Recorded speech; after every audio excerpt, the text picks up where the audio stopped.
SPN news आवाज नाशिकचा।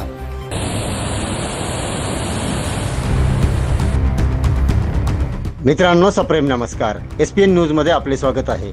सातपूरच्या प्रभाग क्रमांक 26 मध्ये फुटली पिण्याच्या पाण्याची पाईपलाईन, हजारो लिटर पाणी वाया, मोठ्या प्रमाणात नुकसान।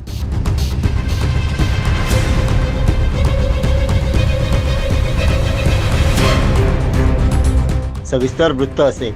एकीकडे सातपूरच्या पश्चिम भागामध्ये काही ठिकाणी पाणी टंचाई असताना सातपूर अंबड लिंक रोडवरील संजीवनगर स्टॉप येथील न्यू इंडिया हॉटेल समोर आज सकाळच्या सुमारास पिण्याची पाईपलाईन फुटल्याने रस्त्याच्या कामांमुळे बहुधा ही पाईपलाईन फुटली असावी असा संशय व्यक्त केला जात आहे।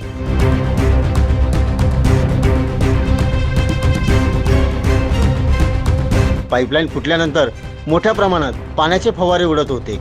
याने हजारो लिटर पाणी वाया गेल्याचे चित्र दिसत आहे। प्रशासनाने याबाबत लक्ष देण्याची गरज असून या घटनेने पुन्हा एकदा सातपूर अंबड लिंक रोड हा अनेक समस्यांचे केंद्रबिंदू ठरत आहे अशी चर्चा सध्या नाशिकमध्ये जोर धरू लागली आहे। आता प्रशासन कशा प्रकारे या प्रभागाकडे आणि सातपूर अंबड लिंक रोडकडे लक्ष देणार हे बघणे तितकेच महत्त्वाचे ठरणार आहे।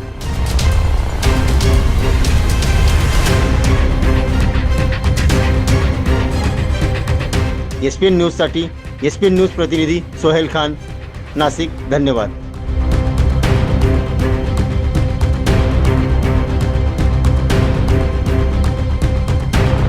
सर्व जनतेपर्यंत आमच्या बातम्या पोहोचवण्यासाठी आम्ही हे एक माध्यम चालू केलं आहे। त्याचं नाव आहे SPN न्यूज आवाज नाशिकचा।